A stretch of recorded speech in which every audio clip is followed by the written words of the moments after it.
Hey guys, it's Neil again from Heart of Texas Armory, and today I want to bring you guys a video overview of this really nice handgun from Diamondback. This is the Diamondback AM2, and it's a brand new compact 9mm that was brought onto the market late 2018, but they are commonly available now, early 2019.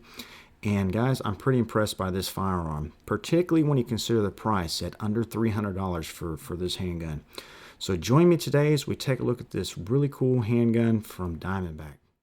So we'll start looking at the specs of this Diamondback AM2, and the dimensions are something that I really like about this firearm. So it's a compact 9mm that would be perfect for concealed carry, but you have enough capacity here that you can use it pretty much in any scenario. The Glock 19 is probably the most popular 9mm on the market, and rightly so. Excellent firearm. You know, it's a compact firearm as well, but this AM2 is actually smaller than a Glock 19. You have a thinner slide, you have a smaller overall footprint, which is going to conceal better, but you do get that 12 rounds in this flush fit magazine here, and you have the ability to go up to 17 rounds with the extended mag here, which you see. So pretty impressive that you can get 17 rounds of 9mm in this compact handgun here. Some of the other things I really like about this handgun is 22 ounces unloaded, so not too heavy. That's pretty standard for a compact 9, but I'm glad that it is certainly under 25 ounces, so that's definitely nice. Now, the materials that they use in this handgun are actually pretty high quality. Now, Diamondback, when they first started coming out with some handguns, you know, they were always been an innovative company, but I felt like their earlier guns just kind of lacked in the fit and finish. They had a lot of issues and stuff like that. Well, it seems recently, I don't know if Diamondback Firearms, just recently invested a whole lot of money improving their machining, maybe buying some new CNC stuff. But whatever they're doing, this one here, this AM2, is a step above some of their previous handguns. You know, the fit and finish is really nice. The frame of the weapon polymer here looks really nice. The slide is nitrided, so we have premium materials here, and we have a premium finish. So really, really cool stuff here, and it's 100% made in the US, which is always a positive. And then another really nice thing about this handgun is the price. So these you can pick up for right at $300 at most places, and I have these for below $300. So right now, if you're interested in these, I have these available. There's 3 different color combinations. You can see those on the screen right now. Definitely send me an email, Neil, that's Neal, at heartoftexasarmory.com. Mention in the email that you're interested in an AM2, and I'll get back to you with the price, but it's under $300. So to me, that is a bargain for the quality of firearm you get here. So the specs on this little AM2 are definitely impressive. And talking about the function and how they feel in hand here. So the function of this firearm is actually very reliable. I've got about 500 rounds through a couple of these AM2s, and I haven't had a malfunction yet. Now, I've seen a couple other videos on YouTube where some guys have had issues with the extended mags, but this one here and another one that I had never had any issues at all. Now, I don't have a whole lot of rounds through them, but I do feel confident saying that this is a very reliable and well-made handgun, and if you purchase one of these, I don't think you'll have a problem.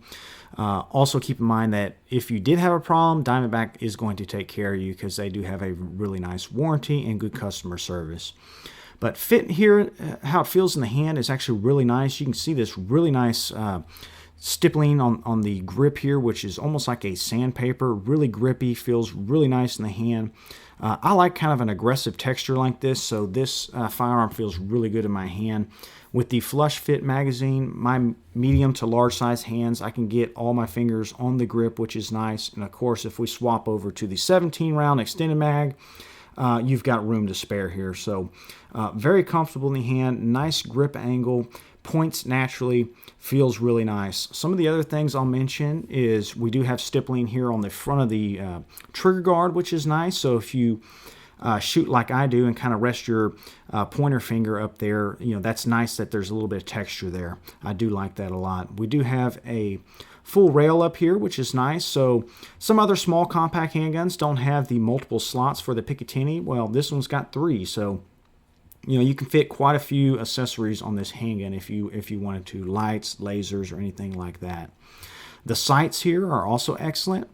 And they are compatible with Glock sights, so you can pretty much find an unlimited number of choices of aftermarket sights if you wanted to upgrade these to night sights or something like that. But the standard sights here out of the box, excellent. I'm definitely a fan of them. I like this little U cutout here. It's kind of interesting. I haven't really seen that before, but it works really nice. You can easily pick up the front sight and decent sight picture here with these 3 dots. So can't really knock the sights at all. I think they're pretty spot on right out of the box. And they are steel here. They're not polymer like the junk polymer sights you get on a Glock out of the box. So the sights are definitely nice. We already talked about the finish here. So you do have a nitride finish, which is really nice. So you don't have to really worry about corrosion. It's going to wipe up and clean real easy. So I do like that.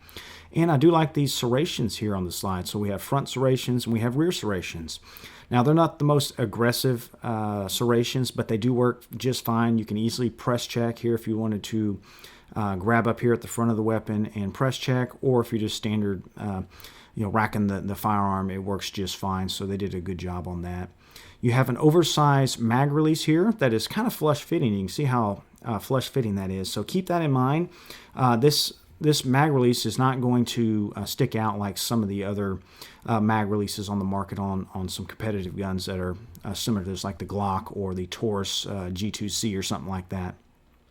But overall, I think the fit in hand here is very comfortable. It points naturally, and everything is well done. And I definitely think they did a good job with this AM2. Diamondback has really stepped up their game recently. And a couple other items here that we'll talk about real quick. One, I do like that the mags eject out of the firearm when you depress the mag release with a little bit of spring tension. You can see it right there. That is always nice, in my opinion, to have that versus mags that kind of get stuck in the frame here. So I do like that they eject out with a bit of spring tension. The second thing here is we'll talk about the trigger. So we do have a pretty standard striker fire trigger here. So it does have the little Glock spring actuated dingus for safety, which is nice. And then looking at the actual trigger travel here, we do have a bit of take up. You can see right there, which is pretty standard for a striker fire weapon. You'll hit a wall, of course, and then the break is right at around 5.5 pounds. So not the best trigger on the market, but not too bad in all honesty. The reset is also pretty good, so you can see it's nice and short and it's audible. It clicks into place right there, and then you're ready for a follow-up shot. So the overall trigger, not bad, but certainly not the best striker fire trigger on the market. So the breakdown process for the AM2 is very simple, just pretty much the exact same as a Glock. So obviously you will safety check your weapon, make sure it's unloaded. You'll pull down on these 2 tabs here on the frame, pull the slide back slightly, and then release the striker by pulling the trigger. Once you do that, the slide will come right off the frame like you see here. And then let's go ahead and take a look at the slide. So we've already talked about the nitride finish here, which is really nice, but they do also give you a stainless steel barrel, which is a good thing. So just like the slide, the stainless steel barrel is going to be very corrosion resistant and look good for pretty much the life of the firearm, which is nice. We do have a captured recoil spring here, but I will mention it is a single spring, so it's not a dual spring. Would have preferred a dual spring, but the single spring, at least it is captured, which is nice. Looking at the frame here, the lower, this is where it's really interesting in my opinion. So we do have a serialized chassis. Similar to a SIG P320, the serialized item here is the chassis. So driving out that pin right here on the trigger guard would allow you to remove the entire chassis, which is the firearm, and you could hopefully in the future, if Diamondback offers these, swap it over to a different frame style or some other like PDW style of frame that you could drop your chassis into. So that's what's got me really excited also about this firearm, is that the chassis is the serialized part, and you're going to have the ability to swap different frames real easy without having to purchase another firearm, which is nice.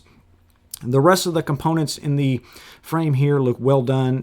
That chassis is made out of stainless steel, and it's well done and beefy, which is a good thing. So to wrap this video up here, the AM2 really surprised me. I think it's an excellent little handgun, particularly when you consider that sub $300 price point. So remember, if you want one of these, email me. You can see it right there on the screen. I'll get back to you with the price. But overall, you know, I definitely recommend these. I don't have a whole lot of experience with them yet, but I'm definitely looking forward to using these a lot more.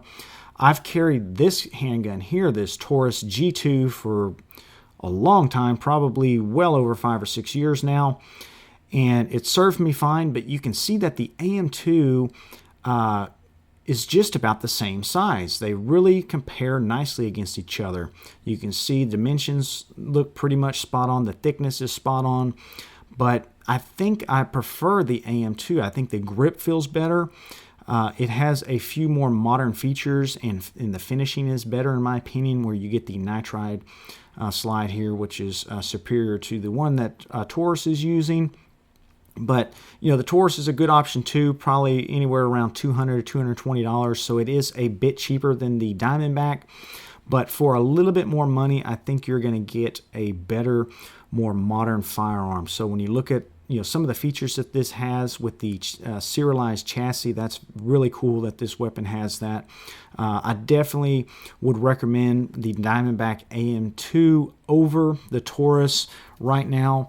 So if you're in the market for, say, a sub 309 millimeter, you definitely should consider this Diamondback. So overall, guys, I give it 2 thumbs up. Definitely check them out. Hopefully you enjoyed this video overview. If you got any questions or comments on this firearm, definitely leave them down below. I'll do my best to answer. And guys, I'll catch you in the next one. Y'all take care.